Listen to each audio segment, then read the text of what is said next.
मध्ये त्याला आणण्यात आलेला आहे। पुन्हा एकदा जाणार आहोत आमचे प्रतिनिधी प्रदीप कापसे यांच्याकडे। प्रदीप, केस कोर्टामध्ये आता वाल्मिक कराडला आणण्यात आलाय।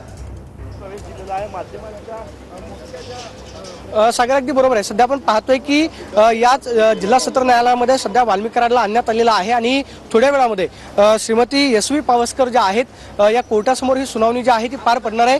जे.बी. शिंदे म्हणून सरकारी वकील म्हणून या केसमध्ये काम पाहणार आहेत, तर वाल्मिक कराडांचे वकील म्हणून हरिभाऊ गुटे जे आहेत ते युक्तिवाद करताना पाहायला मिळतील। आज खरं तर सीआयडी कडून काय युक्तिवाद जो आहे तो केला जातोय पाहणं महत्त्वाचं असणार आहे, कारण सीआयडीचे अप्पर पोलीस महासंचालक प्रशांत बोरुडे यांनी जवळपास 3 तास वाल्मिक कराड यांची समोरासमोर चौकशी जी आहे ती केलेली होती। गेल्या 22 दिवसांपासून वाल्मिक कराड जे आहे ते फरार होते, मात्र आज सीआयडीच्या खरं तर कर्मचाऱ्यांना शरण आल्यानंतर त्यांची चौकशी करण्यात आली। त्यामुळे आज सीआयडीच्या खरं तर वतीनं सरकारी वकिलांकडून काय युक्तिवाद केला जातोय पाहणं महत्त्वाचं असणार आहे, कारण गेल्या 22 दिवसांमध्ये वाल्मिक कराड जे आहे ते कुणाकुणाच्या संपर्कात आले, त्यांचा प्रवास कसा राहिला, त्याचबरोबर लोकेशन ट्रेसिंग करताना सीआयडीला तो खरं तर हाती लागलेला नव्हता। मात्र आज कोर्टामध्ये युक्तिवाद करताना सरकारी वकिलांकडून काय बाजू मांडली जाते पाहणं महत्त्वाचं असणार आहे।